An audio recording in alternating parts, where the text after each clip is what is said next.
Hello everyone, Jeff Murren here, wanting to continue the discussion of the Iliad by Homer, specifically the Robert Fagel's translation.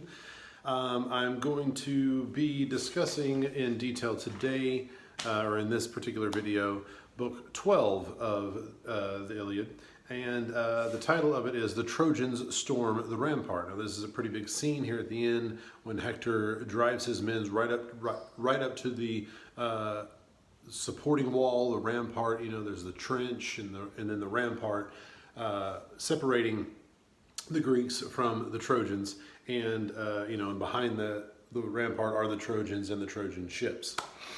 To kind of give a little bit of background on what we just discussed in the last video, Agamemnon's day of glory. Agamemnon hits the battlefield. He has quite a bit of success. He is injured though, and does have to retreat off the battle. That was Hector's sign that, oh, it's now it's my time to charge at them. It was a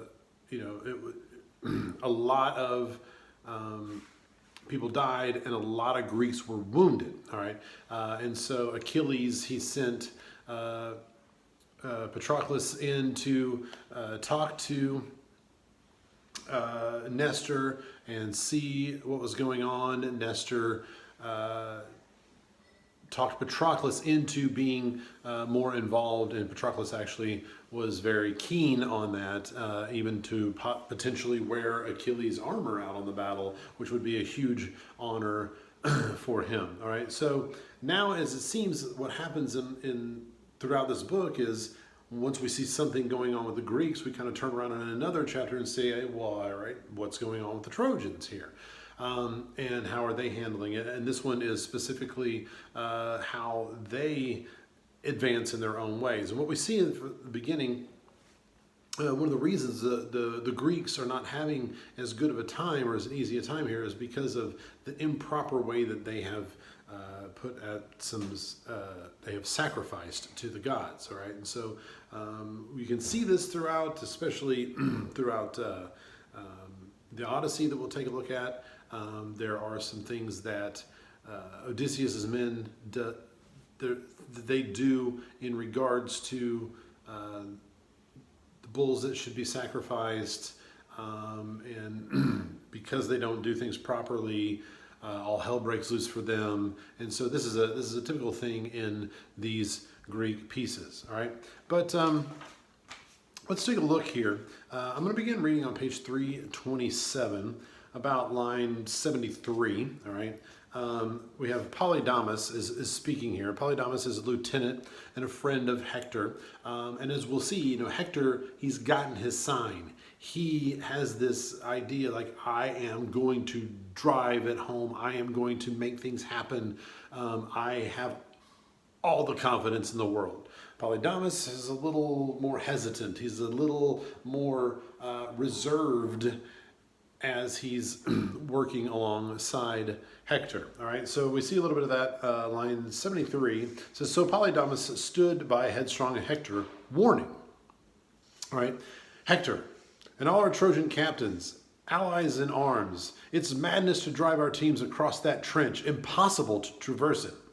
Look at the sharp stakes jutting right at the angles, and just beyond that, the Achaeans' sturdy rampart. Okay, there are traps along the way. They've done things to make this difficult to trip us up. All right. Yes, no room there for charioteers to dismount and fight it out. The strait's too narrow, cramped. We'll take a mauling there. I see it all. I can see this is not going to work out for us. If mighty Zeus, thundering up on high, is bent on wiping out the Argives down to the last man, if he longs to back our Trojan forces to the hilt, by heaven, I hope the Father works his will at once and the Argives die here, their memory blotted out, a world away from Argos. But what if they round on us? If the Argives roll us back away from the ships, trapped and tangled there in the yawning trench? No runner, I tell you, pressed by an Argive rally, could struggle free and bear the news to Troy. We're too far away. There are traps, potential traps that are set there. And if we forge ahead and we do what we're considering right now, we will be potentially trapped to where we can't get out. Those who can get out are too far away from the city of Troy to be able to go get any help. So what are we...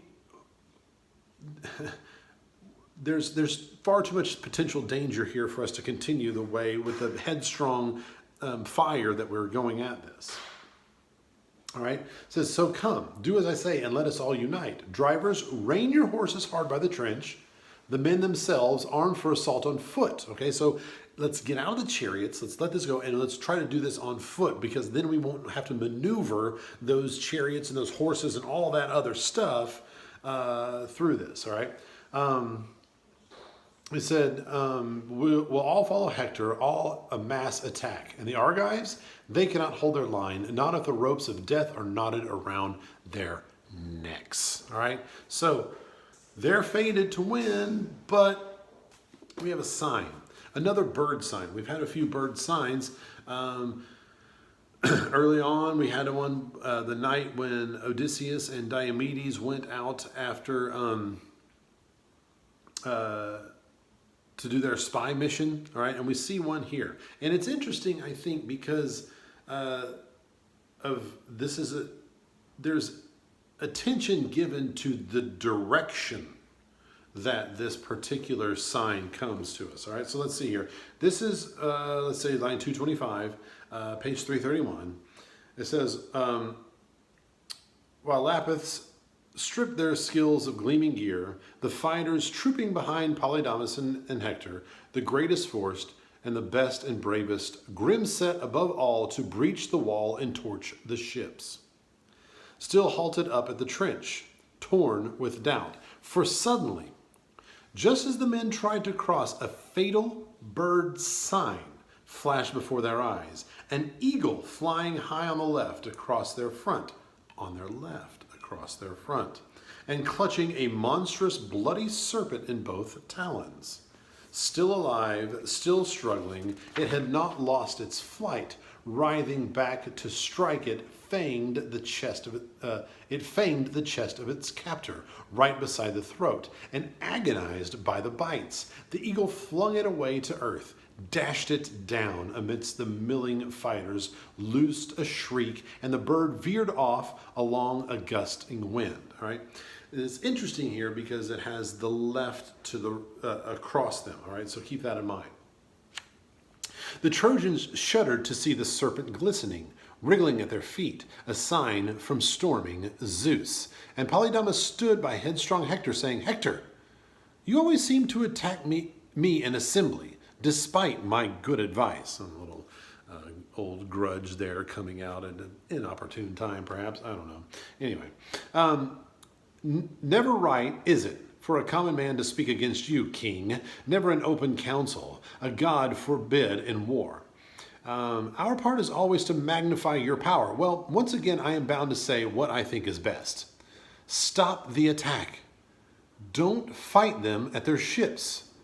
All will end as the omen says. I do believe if the bird sign really came to us, the Trojans, just as our fighters tried to cross the trench, the eagle flying high on the left across our front, clutching this bloody serpent in both its talons, still alive, but he let the monster drop at once before he could sweep it back to his own home. He never fed his nestlings in the end, nor will we. All right, so a lot of things to consider with this. One, mention several from the left across them. All right, now I realize that this is a Greek piece, and when we get to looking at the Iliad, that's when we're going to be dealing with the Romans and Latium, where we get the Latin language from. However, I do think it's interesting to point this out because in the Latin language, which I know is very different from Greek, I'm not trying to put those two together, but a lot of times when we consider these ancient cultures, we do think, the Latins, the Greeks, the Romans, and all of this. The word left in Latin is sinistrum, all right? Italian, the language that's most closely related to Latin today, sinistra, okay, which we get our word sinister from, all right? So, if you think about the biblical images of God separating the sheep from the goats, the sheep on his right side, the goats on his left. Okay, left is the sinister ones. Okay, so there may be something in regards to that. And also, if you think about when the sign of the serpent going up into the tree and eating the 9 birds from very early on, now we have this one where the bird was taking the snake, but dropped the snake and was unable to feed its young. Okay, so it's almost like that sign early on was a sign to say, hey, look, I know we've been at this 9 years, but now we're going to have the opportunity to strike and we're going to be successful, because that's the interpretation of the sign.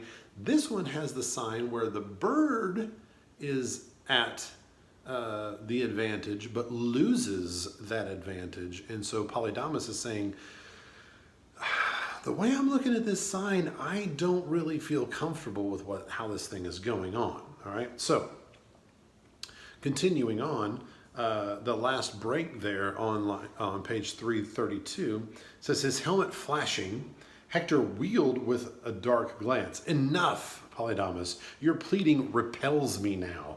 You must have something better than this to say. But if you are serious, speaking from the heart, the gods themselves have blotted out your senses. You tell me to forget the plans of storming Zeus? All he promised me when he nodded in assent? You tell me to put my trust in birds? All right, so Hector is saying here, I've already been granted victory by Zeus. Now you're wanting me to look at this bird and listen to what you have to say about this bird? That's ridiculous, right? I don't have time for this stuff. I got a battle to win, all right? So if you want to see, also, I talked earlier about Achilles' conundrum, where he said, look, I can go and fight and die, and if I fight and die, my glory lives on longer than I do. Or I can bow out, not get the glory, but I get to live into an old age. Okay, so which is this? What should I do? It's strange that he would have that conundrum, given the fact that he is Achilles and he is a warrior, and that's sort of, that's the warrior's code. You fight for that glory, all right? And we see this kind of thing again here on page 335. Let's say around line 356. We're looking at Sarpedon here, who is a fighter, warrior of distinction. All right, so he says here, so now the heart of Sarpedon, stalwart as a god, impelled him to charge the wall and break it down. He quickly called Hippolochus, Hippolochus' son, Glaucus, why do they hold us both in honor, first by far with pride of place, choice meats and brimming cups, and Lycia, where all our people look on us like gods? Why make us lords of estates along the Xanthus banks, rich in vineyards and plowlands rolling wheat, so that now the duty's ours? We are the ones to head our Lycian front, brace, and fling ourselves at the blaze of war. So a comrade strapped in combat gear may say, not without fame, the men who rule in Lycia, the kings of ours who eat fat cuts of lamb and drink sweet wine, the finest stocks we have, but they owe it all to their own fighting strength, our great men of war. They lead our way in battle. Ah, my friend, if you and I could escape this fray and live forever, there it is, okay? The glory over here, but escape and live forever. Never a trace of age, immortal. I would never fight on the front lines again or command you in the field where men win fame. But now, as it is, the fates of death await us. Thousands poised to strike, and not a man alive can flee them or escape. So in we go for attack, give our enemy glory, or win it for ourselves. All right, and so it's interesting here that this is what this is all about. And we see both sides, Trojan, Greek, struggling with this idea, all right? We could play it safe, and we could play it safe and live forever. But if we do that, we don't have the glory. If we get the glory and die, that glory and our name will live on far beyond our actual lives.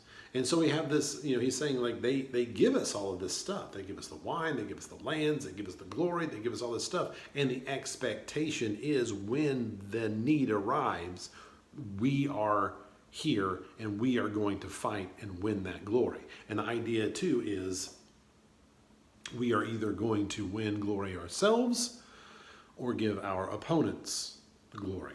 All right. So here we go. All right. Let's go on to page 339. All right. This is a very important, got two epic similes here that are looked at and discussed, analyzed by folks and considered to be very important comparisons to where this sort of lifts us out of thinking about this poem, this epic story, as nothing more than a story about war. All right, about 489, line 489, page 339. And this is all about the warriors, the Trojans and the Greeks going at each other and not one defeating the other entirely, not laying waste to one, and they're kind of at this stalemate where it's like, we're killing you guys are killing us, and we're going back and forth, all right? So it says, as two farmers wrangle hard over boundary stones, measuring rods in hand, locked in a common field, and fight it out on the cramped, contested strip for equal shares of turf.